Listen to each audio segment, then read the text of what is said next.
Bismillahirrahmanirrahim. Assalamualaikum warahmatullahi wabarakatuh.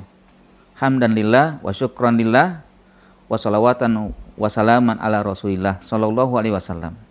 Bersyukur adalah amal yang mulia. Syukur kita kepada Allah, marilah kita lakukan senantiasa. Dan juga bersalawat kepada Rasul, perkataan yang mulia akan diijabah dan juga diberikan ganjaran 10 kali lipat. Ya, salawat kita kepada Rasul, dan marilah juga senantiasa kita amalkan. Jamaah sekalian rahmati Allah, ada sebuah kisah yang menarik ya. Nah, kisah ini sesungguhnya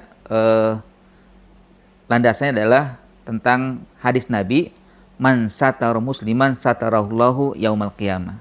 Barang siapa yang menutup aib seseorang, maka Allah akan tutup aib seseorang di hari kiamat nanti. Kisahnya unik ya, kisahnya menarik ya. Yaitu ya mungkin kalau bahasa kita mungkin sesuatu yang sepele gitu. Ya. Sesuatu yang sepele kenapa? Karena atau mungkin bukan sepele sebenarnya juga. Ya sepele dikatakan sepele tapi mungkin ya, kayaknya nggak usah begitulah gitu kan. Ya, masalah buang angin ya. Ya, atau kentut gitu kan. Nah, satu ketika ya Rasulullah SAW dengan sahabat berada dalam majlis ya, makan bersama ya. Tapi tiba-tiba seorang sahabat dari mereka itu kentut ya. Dan kentutnya ini atau buang angin ini baunya lumayan. Memang ini kan kadang nggak ada suara tapi rasanya ada itu, atau baunya ada nyata itu kan ya, karena menyengat akhirnya salah seorang sahabat dari yang lain itu naik berdiri dan meminta, siapa yang kentut diri ya, ngaku saja itu kan ya. Tapi Rasul dari perilaku itu kelihatan tidak suka ya, sehingga akhirnya tidak mengatakan tapi meminta kepada orang itu duduk ya. Akhirnya yang lain mengatakan lagi, kita akan tahu nanti pas maghrib siapa yang berwudu pasti dia yang kentut ya.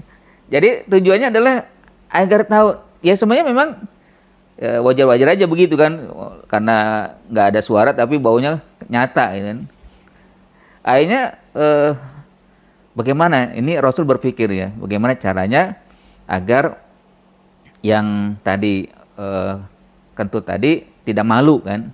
Karena memang walaupun dia ini kentut ini adalah nikmat ya, tapi juga sesuatu yang kadang kurang disukai kan.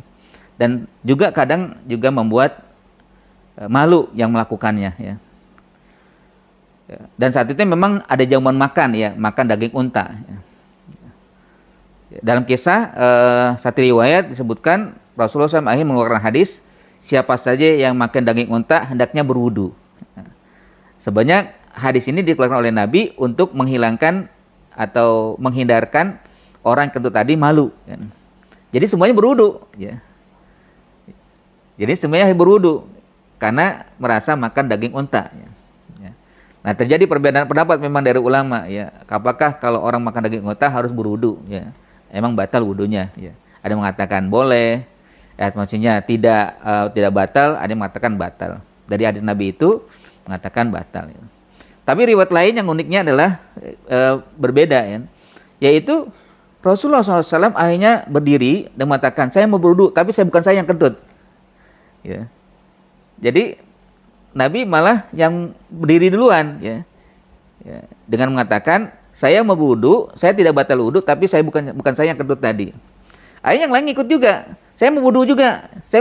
Nggak ada ketahuan siapa yang tadi memang kentut dan juga buang angin lalu membuat yang lain kebauan itu kan. Nah, akhirnya di situ sahabat-sahabat yang tadi memang kentut tidak ketahuan dan akhirnya Rasul berhasil ya menutupi aib atau sesuatu yang tidak disukai ya terhadap seorang sahabat dan menjadi semuanya merasa tidak melakukannya. Ataupun ada yang melakukan tapi tidak ketahuan ya. Ini sepele ya. Ini memang sepele. Yang kadang-kala juga kita di tengah kehidupan bersama ya kan, kalau ada kentut pengennya ditertawakan itu kan ya. Memang di dalam sejarah atau riwayat di masa jahiliyah kalau orang melakukan itu pasti ditertawakan, dijatuhkan lah gitu kan. apalagi kalau sampai suaranya keras gitu kan. Ya. Nah, Nabi akhirnya menghilangkan itu, berusaha untuk memberikan nasihat bahwa ya memang itu adalah sesuatu yang tidak diinginkan. Tapi ini aib juga bukan berarti harus dikeluarkan gitu.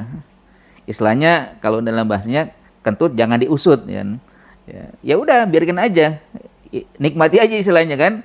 Nggak perlu diungkit atau dicari siapa pelakunya ya. Karena semuanya pasti mengalami kan. Ya kebetulan aja orang tersebut yang melakukan ya. Ya boleh bisa jadi yang lain juga pernah mengalami itu kan. Nah ini kisah yang unik memang Rasulullah SAW ya mungkin kita merasa sepele itu tapi hakikatnya memang sangat penting. Intinya adalah marilah kita tutupi aib orang ya.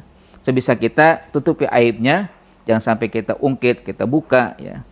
Ya, walaupun masalah-masalah yang sepele karena bisa jadi ketika kita menutup aib orang lain, Allah pun akan menutup aib kita. Yang kita tidak tahu, pasti kita punya banyak aib ya.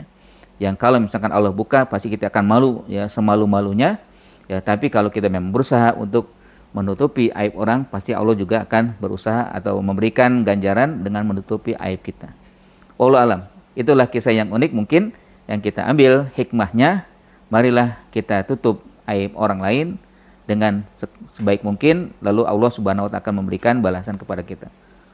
Wassalamualaikum warahmatullahi wabarakatuh.